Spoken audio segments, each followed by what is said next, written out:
Hello, I'm Dr. Amarchan from VERVE Medicine Hub, and today I'm going to demonstrate our surgical CRIC or EFONA trainer. So I'll just describe the salient features. Now come here. So this is our surgical CRIC or EFONA trainer. So we have given this larynx. This is slightly extended position, and this is the neck flap, and this can be used multiple times. And this is the cricothyroid membrane. This is easily separable and attachable. So this is quite user friendly. And then the important thing is that we have given ventilator simulator. So when you attach the simulator with this tubing to the trainer, then it pumps air inside this trainer, and when you cut the membrane, then you get gush of air like you get in real patient. So this is the unique feature of our trainer, that you will be like feeling that you are doing in almost in your patient, or you are doing the skill in the clinical arena. Okay, and then after placing the tube in the right place, then we have given the chest rise also. So when you move, when you bag this patient through the tracheostomy tube, then the chest will rise. We will demonstrate during the skill. And then very important point, which we should be making a gold standard, in the ETCO2 simulator. So after cracking, you can just attach the ETCO2 monitor, and if there is a graph, then you are in the right place. Because this is a halo event, this is a situation where patient is almost in perilous condition, and if you don't perform, patient is going to die. So we have to be sure that we do this particular skill in the right manner and in a very fast manner.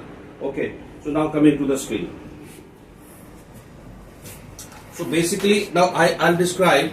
I'll describe the mannequin and then the other stuff for this skill. Okay, so this is a three finger skill, but before that, you do a laryngeal handshake to find out the larynx, right?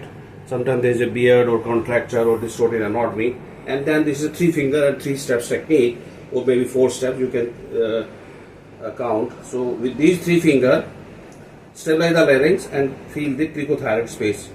So you can come from above, you can go from the sternum notch below.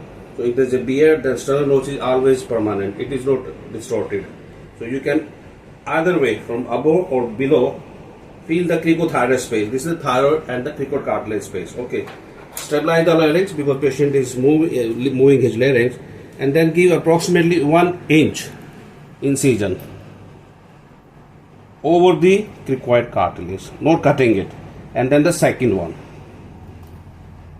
Okay, then you can use the ventilator.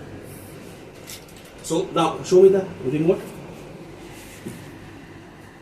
So you can dilate with the finger. Okay.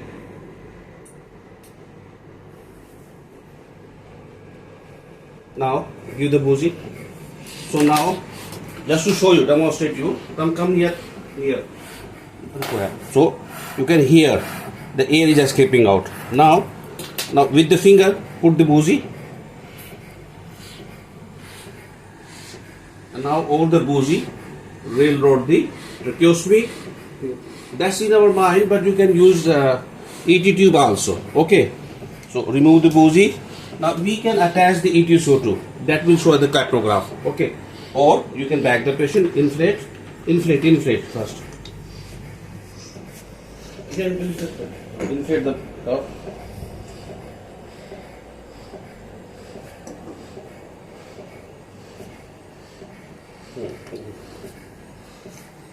Now bag.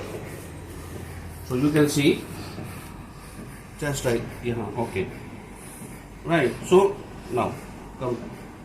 So we have given 2 methods, like ETCO2 and the chest rise. Okay.